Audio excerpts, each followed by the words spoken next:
안녕하세요. 제이오입니다. 여러분들은 프론트엔드 UI를 설계할 때 어떻게 하시나요? 아마 대부분은 페이지 디자인을 설계하고 난 다음 곧바로 개발에 들어갈 것이라고 생각합니다. 이를 페이지 기반의 설계 방식이라고 하는데요. 이러한 방식의 단점으로는 공통 컴포넌트를 재사용하기가 어렵고 컴포넌트가 분리된 상태로 개발을 시작하는 것이 아니기 때문에 개발자가 코딩을 하면서 어떻게 컴포넌트를 분리해야 할지 생각하는데 시간이 오래 걸린다는 단점이 있습니다. 이러한 단점을 보완하기 위해 나온 방식이 바로 컴포넌트 주도 개발인데요. 컴포넌트 주도 개발은 2017년 소프트웨어 엔지니어인 톰 콜만이 제안한 것으로 페이지부터 설계하고 난 후 컴포넌트를 분리하는 탑다운 개발 방식과는 달리 컴포넌트부터 설계하고 난 후 컴포넌트를 레고처럼 조립하여 페이지를 구성하는 바텀업 방식의 개발입니다. 이러한 컴포넌트 주도 개발과 함께 많이 사용되는 것이 바로 아토믹 디자인입니다. 아토믹 디자인은 2013년에 브래드 프로스트라는 사람이 만든 디자인 방법론이자 개발 방법론으로서 처음 이러한 방법론을 구상하는 데 있어서 화학에서 힌트를 얻었다고 합니다. 화학에서 원자가 결합하여 분자가 되고 분자가 결합하여 유기체가 되는 것처럼 아토믹 디자인에서는 컴포넌트의 각각의 단계를 원자, 분자, 유기체, 템플릿, 페이지, 총 5가지 계층으로 나누어서 조립하게 됩니다. 먼저 하나하나씩 간단하게 설명드리자면 원자의 경우 더 이상 분해할 수 없는 가장 작은 단위의 컴포넌트를 뜻하고 분자의 경우 원자 요소들을 조합하여 만드는 컴포넌트 단위로 저자에 의하면 이러한 분자 단위 컴포넌트는 단일 책임 원칙 SRP의 개념을 고수하는 데 도움이 된다고 합니다. 유기체의 경우 분자와 원자들이 조합한 형태로 저자는 유기체를 웹사이트의 헤더에 비유하곤 합니다. 템플릿의 경우엔 유기체와 분자들을 조합한 형태로 페이지의 골격에 중점을 두어 조립한 형태입니다. 마지막으로 이러한 모든 요소들이 결합되어 나온 것이 바로 페이지 단계입니다. 이렇게 간단하게나마 아토믹 디자인에 대해서 알아보았는데요. 이제는 제가 실제로 아토믹 디자인과 컴포넌트 주도 개발을 프로젝트에 적용한 방법과 느낀 장단점에 대해서 알려드리도록 하겠습니다. 저는 더빙이라는 프로젝트에서 아토믹 디자인을 적용해 보았는데요.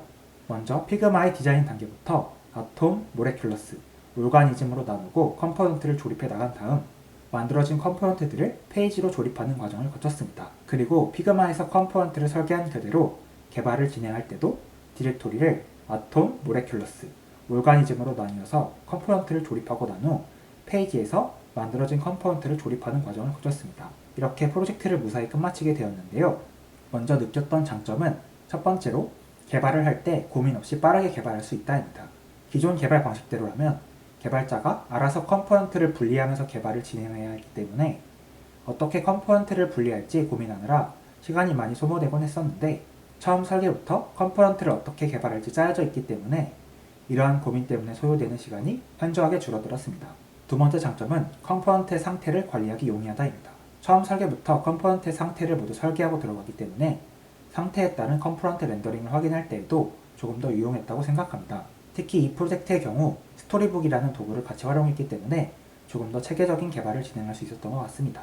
세 번째 장점은 비교적 꼼꼼한 설계가 가능하다입니다. 일반적인 페이지 설계라면 대충 넘어갈 수 있는 부분도 가장 작은 단위, 원자 컴포넌트부터 설계하다 보니 기존 프로젝트에 비해 완성도 있는 프로젝트가 가능했던 것 같습니다. 이에 반해 제가 느꼈던 단점은 첫 번째로 초기 설계 시간이 비교적 많이 걸린다입니다.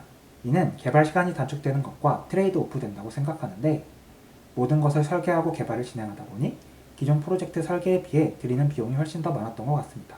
특히 이 프로젝트에서는 프론트엔드가 저를 포함해서 2명이었기 때문에 커뮤니케이션 비용이 그렇게 크지는 않았지만 프론트엔드 인원이 클 경우에는 의사소통 비용이 더 증가할 것이라고 생각합니다. 두 번째로 컴포넌트 분리 기준이 애매하다입니다. 저희 프로젝트에서는 기존 아토믹 디자인에서 쓰이는 개념인 템플릿을 배제하고 프로젝트를 진행했는데 템플릿과 페이지 단계의 차이를 잘 못 느끼기도 했고 분자, 유기체, 템플릿을 나누는 기준이 명확하지 않고 사람마다 다를 수 있기 때문에 이러한 부분에서 애매하다고 느꼈던 것 같습니다. 세 번째로 컴포넌트 변화에 민감하게 대처하지 못한다입니다. 실제 디자인된 컴포넌트를 개발 코드로 옮기려다 보니 프롭스 딜링이라던가 개발 부분과 안 맞는 부분이 있었는데 이러한 경우에 초기 설계와 다르게 개발해야 할지 아니면 억지로라도 초기 설계대로 컴포넌트를 개발해야 할지 고민이 되었던 것 같습니다. 네 번째로 코드의 양이 기존 대비 많아진다입니다. 이 부분은 아무래도 컴포넌트를 원자 단위로 잘게 쪼개기 때문에 일반 프로젝트 대비 코드의 양이라든지 파일 개수도 훨씬 많아질 수밖에 없다고 생각하지만 이러한 부분도 어쨌든 단점이라고 생각되어졌습니다. 이렇게 오늘은 아토믹 디자인과 컴포넌트 주도 개발에 대해 알아보았는데요. 다시 프로젝트를 한다면 아토믹 디자인을 다시 한번 적용할지 물어본다면 가벼운 프로젝트의 경우 사용하지 않을 것 같고 규모가 조금 있는 프로젝트의 경우 50대 50 정도로 적용 여부를 검토해 볼 것 같다고 대답할 수 있을 것 같습니다. 그렇지만 한 번쯤은 아토믹 디자인을 적용해 보는 것은 괜찮다고 생각하는데요.